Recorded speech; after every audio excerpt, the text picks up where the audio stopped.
দুই ভাইয়ের রক্তের সম্পর্ক হার মানল মাত্র ৫ টাকার জন্য। বিদ্যুৎ বিলের ৫ টাকা কম দেওয়াকে কেন্দ্র করে বড় ভাইয়ের হাতে প্রাণ গেল ছোট ভাইয়ের। বুক চাপড়ে সেই কষ্টের শোক বইছে নিহতের পরিবার। আমার স্বামীর মতন ফাঁসির আগুন দিতে হবে, আমার স্বামীরা আমার বুকে এনে দেন। লক্ষ্মীপুরের রামগঞ্জে বিদ্যুৎ বিলের মাত্র ৫ টাকা কম দেওয়াকে কেন্দ্র করে আলমগীর হোসেন নামের এক আবুধাবি প্রবাসীকে পিটিয়ে হত্যার অভিযোগ উঠেছে তার বড় ভাই খোরশেদ আলমের বিরুদ্ধে। এটা তো ভাইয়ে ভাইয়েতে মারামারি, কারণটা ভাইরে ভাইয়ে মাইরা লাইছে। এটা তো বহুত অন্যায় অপরাধ, আল্লাহর কাছেও দায়ী, বান্দার কাছেও দায়ী।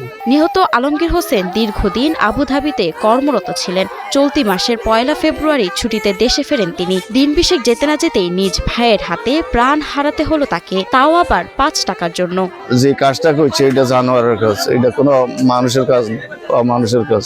নিহতের স্ত্রী সাবিনা ইয়াসমিনের ভাষ্যমতে সামান্য বিদ্যুৎ বিলের টাকা নিয়ে শনিবার সন্ধ্যার আগে ভাসুরের সঙ্গে আলমগীরের কথা কাটাকাটি হয়। আমি বাংটি নাই এই কারণে দিতে পারিনি, এ কথা কইছিল রে।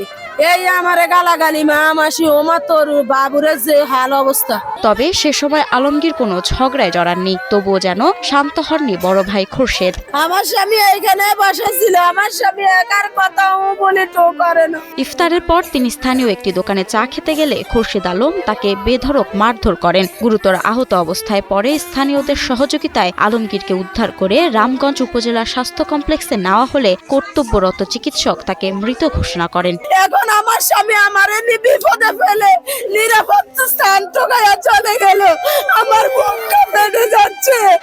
আমি এখন বিচার চাই, আমার স্বামীর হত্যার বিচার চাই। এ ঘটনায় জড়িতদের দ্রুত গ্রেপ্তার ও দৃষ্টান্তমূলক শাস্তির দাবি জানিয়েছেন স্বজন ও এলাকাবাসী।